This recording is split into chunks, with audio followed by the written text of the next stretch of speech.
Dans cette vidéo, nous allons continuer notre analyse du choix du consommateur. Dans une vidéo précédente, on avait travaillé sur la contrainte de budget et en fait on avait dit que le choix du consommateur c'est une combinaison entre ce qu'il peut acheter, et ça donc c'est la contrainte de budget, hein, et c'est la combinaison entre ça, ce qu'il peut acheter, et en fait ce qu'il veut ou ce qu'il aime acheter. Et donc c'est un mélange entre la contrainte de budget d'un côté, qu'on a déjà vu dans des vidéos précédentes, et ce qu'on va voir aujourd'hui, à savoir les goûts, hein, la représentation des goûts ou des préférences, comme vous voulez. C'est pareil, préférences. Et ça, en fait, cette représentation des goûts et des préférences nous sera donnée par ce qu'on appelle les courbes d'indifférence. Alors, c'est pas ce qu'il y a de plus facile à saisir, hein, cette partie-là du programme. Mais on va essayer d'abord dans cette vidéo de faire l'analyse graphique, que vous pourrez mélanger avec l'analyse graphique de la contrainte de budget. Comme ça, vous aurez le choix du consommateur juste purement graphiquement. Puis ensuite, on rentrera dans un peu plus d'algèbre. Mais déjà graphiquement, ça donnera un peu l'idée, l'intuition générale du raisonnement qu'on peut avoir quand on réfléchit sur effectivement le choix du consommateur, en tant que mélange entre d'un côté ce que vous pouvez acheter parce que vous êtes limité par votre portefeuille, parce que l'individu est limité par le portefeuille, et d'un autre côté ce qu'il aimerait acheter parce qu'il a des goûts, il a des préférences. Alors, pour analyser ça, on va reprendre l'exemple qu'on avait utilisé jusqu'à présent quand on parlait de la droite de budget, et on va reprendre l'exemple de l'individu qui a donc le choix entre d'un côté QC, les quantités de cinéma. Donc l'individu sort une fois il sort plusieurs fois par mois, et quand il sort, il a le choix entre sortir au cinéma et sortir au restaurant. Et on avait dit QC c'était les quantités de cinéma, c'est-à-dire c'est le nombre de fois où je vais au cinéma, et QR ce sont les quantités de restaurants, et c'est donc le nombre de fois où je vais au restaurant. Je vous rappelle que toute analyse doit être indiquée dans le temps, c'est-à-dire qu'on doit fixer la borne temporelle, la délimitation temporelle de l'analyse, et ça c'est par mois, hein. On a dit que c'était en un mois, on avait réfléchi sur la contrainte de budget par mois. Il avait un budget par mois pour aller au cinéma et au restaurant. Auparavant, on a étudié en fonction de son budget, du prix du cinéma, du prix des restaurants, ce qu'il pouvait effectivement faire, combien de fois il peut sortir au cinéma et combien de fois il peut sortir au restaurant. Et maintenant, on va voir ce qu'il aimerait faire, c'est-à-dire dans quelle mesure il aime le cinéma, le restaurant. S'il va beaucoup au cinéma, est-ce qu'il a quand même envie d'aller toujours plus au cinéma qu'au restaurant, ou est-ce qu'au bout d'un moment il se lasse, donc il préférera quand même aller plus au restaurant? Comment en fait fonctionnent ses préférences, comment fonctionnent ses goûts? Et pour répondre à ces questions là, on va construire une courbe d'indifférence qui nous donnera une idée visuelle des goûts de l'individu. Alors pour donner une idée visuelle, il va falloir qu'on fasse un graphique, et on va reprendre en fait le même graphique qu'on avait fait pour la contrainte de budget, puisque les deux graphiques se superposent et nous donneront plus tard la solution. Donc on va reprendre le même type de graphique qu'on avait fait pour la contrainte de budget. Donc on reprend nos deux axes. L'individu il a le choix entre deux choses, et entre deux quantités, et ces deux quantités vont nous donner les deux axes. Donc le cinéma, on va le mettre là, on va le mettre dans l'axe des X, QC, quantité de cinéma, et puis le restaurant, on va le mettre sur l'axe des Y, et puis QC, comme c'est cinéma, on va le mettre en jaune, histoire que ce soit un peu cohérent. Ok, donc, comment on fait pour réfléchir sur les préférences de l'individu? Alors, il faut poser un certain nombre d'hypothèses qui vont guider notre réflexion. Ces hypothèses sont assez importantes.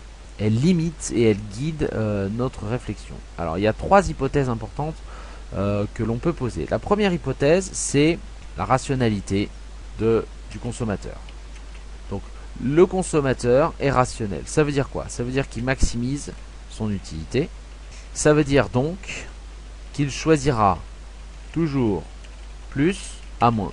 Ça vous paraît un peu bête, mais effectivement, si on lui donne un choix entre plus de cinéma et de restaurant par rapport à moins de cinéma et de restaurant, il choisira toujours plus à moins s'il le peut, hein. Mais là, on ne réfléchit pas en termes de contraintes de budget. Pour l'instant, on réfléchit uniquement par rapport à ses goûts. Donc les hypothèses, je ne l'ai pas écrit ça, les hypothèses, ou les postulats, c'est peut-être plus joli les postulats, c'est d'abord la rationalité du consommateur. Autre hypothèse importante concerne ce qu'on appelle la préférence pour la diversité. Alors qu'est-ce que c'est que la préférence pour la diversité? Ça veut simplement dire que l'individu il a envie de consommer un petit peu de tout et il ne se braque pas sur un seul bien. C'est-à-dire que l'individu il n'a pas envie d'aller tout le temps au restaurant, ni tout le temps au cinéma, mais il a envie d'aller un peu des deux. Donc je ne sais pas si vous vous souvenez, mais quand on avait construit la droite de budget, on avait dit qu'il peut aller au maximum une certaine quantité de restaurants et de cinéma et au maximum une certaine quantité de restaurants. Et bien ces points-là maximum qui sont sur les axes, ils ne seront jamais choisis de par cette hypothèse qui nous contraint un petit peu de préférence pour la diversité. L'individu ne choisira jamais ces points-là parce que il a envie toujours d'avoir un petit peu de cinéma et beaucoup de restaurants, ou un petit peu au moins de restaurants et beaucoup de cinéma, mais au moins un petit peu de quelque chose. Voilà. Allez, plus tard, on affinera et peut-être qu'on supprimera certaines de ces hypothèses et on verra ce qui se passe. Troisième hypothèse, non-saturation. Alors c'est un mot un peu technique, on pourrait dire, mais en fait, ça désigne quoi? Ça désigne le fait que l'individu ne se lasse jamais totalement. Donc il a beau consommer beaucoup de restaurants, imaginez qu'il puisse, si on lui dit voilà, tu peux consommer 7 restaurants par jour, par semaine, bon, l'individu, ça va toujours lui rapporter une petite satisfaction. Donc c'est pas très réaliste, parce qu'évidemment si vous allez au restaurant 7 fois par jour, je pense qu'au bout d'un moment, vous serez saturé, peut-être même pire, vous serez malade, mais imaginez que ce soit des iPods au lieu de restaurants, et imaginez que là on est, j'en sais rien moi, des voyages, l'individu, il préférera toujours plus à moins, et il ne sera jamais saturé. C'est-à-dire plus vous lui proposez, plus il sera content. Même peut-être que si vous passez de, je sais pas moi, 1000 iPods par mois à 1001 iPods par mois, l'individu, bon, le 1001e iPod, il va pas le trouver très intéressant, mais il le trouvera quand même un petit peu intéressant. Donc non saturation, il est jamais totalement lassé de sa consommation. Voilà, donc là on a trois hypothèses importantes et qui vont pouvoir guider notre réflexion pour voir le choix des individus. Alors, pour que vous compreniez bien le raisonnement général et l'intuition, partons d'un point. On va partir d'un point de départ, peu importe lequel, à la limite. On le fixe de manière arbitraire et puis ensuite on va voir qu'est-ce qu'on peut dire par rapport à ce point de départ. Mais partons d'un point de départ, le point A.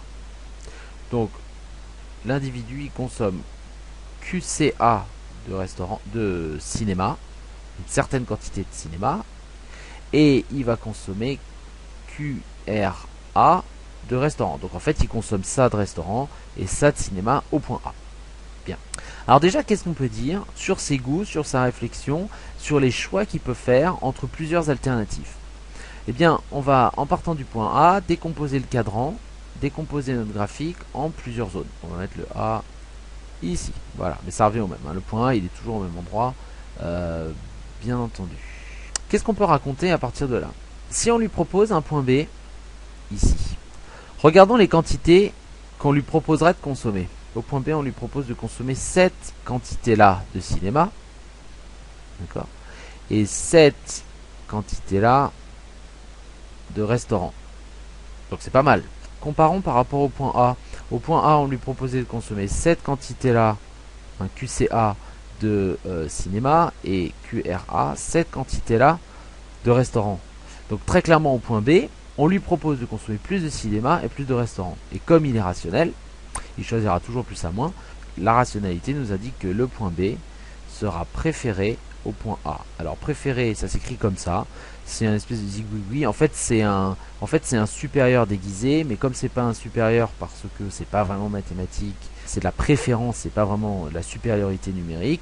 Et ben, on arrondit un petit peu en fait ce supérieur et on fait une espèce de boucle. Et comme ça nous permet de dire, voilà, la situation B, le point B, est préféré au point A. L'individu préfère plus à moins.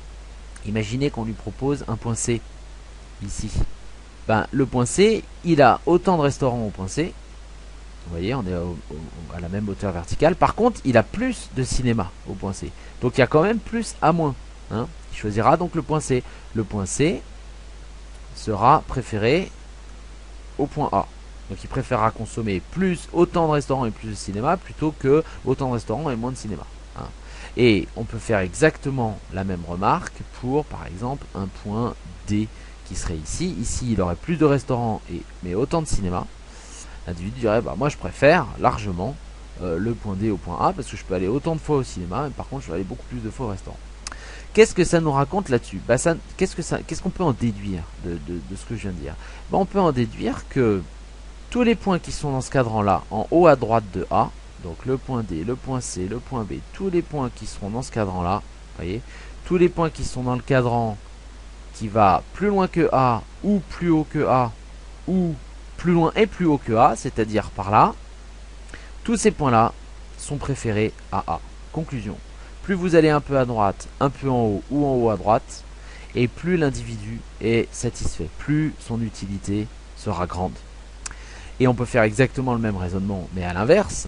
Plus vous allez en bas ou à gauche ou en bas et à gauche, hein, donc plus vous allez par là, dans cette zone-là, et moins l'utilité sera grande. Donc là, dans cette zone-là, l'utilité, elle diminue, et dans cette zone-là, l'utilité, elle augmente. Alors, qu'est-ce qu'on a appris? Bah, on n'a pas appris grand-chose. On n'a pas appris grand-chose parce que, en fait, ça nous a rien dit sur ces goûts, ce que je viens de dire. La seule chose que ça nous a raconté, la seule chose que ça nous a dit, c'est que ça nous a expliqué que le consommateur était rationnel, qui choisissait plus à moins. Bon, c'est déjà une information importante parce que ça nous permet déjà de voir certaines choses graphiquement sur les points qu'il préfère aux points qu'il ne préfère pas. Mais on n'a pas d'indication vraiment sur ses goûts. On sait juste qu'il préfère plus à moins.